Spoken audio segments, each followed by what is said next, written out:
Tere tulemast Musta kassitaro päevalugemisse. Tänase päeva kaart on Aarieli 2 ehk müntide 2. Tasakaal on oluline. Võib-olla te töötate mitmel töökohal või on teil korraga pooleli mitu projekti. Vaadake oma tegemiste nimekiri uuesti üle. Kas seda kõike on tõesti vaja teha?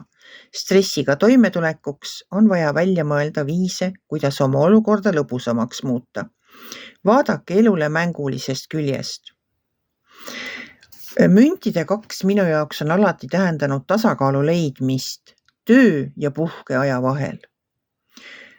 Et siit ka minu soovitus tänaseks päevaks, vaadakegi oma ülesanded üle, kas teil kõik on see vaja korraga ära teha või võite te midagi edasi lükata.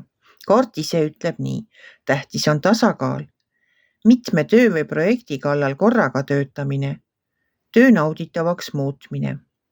Leidke siis see tasakaal tänases päevas.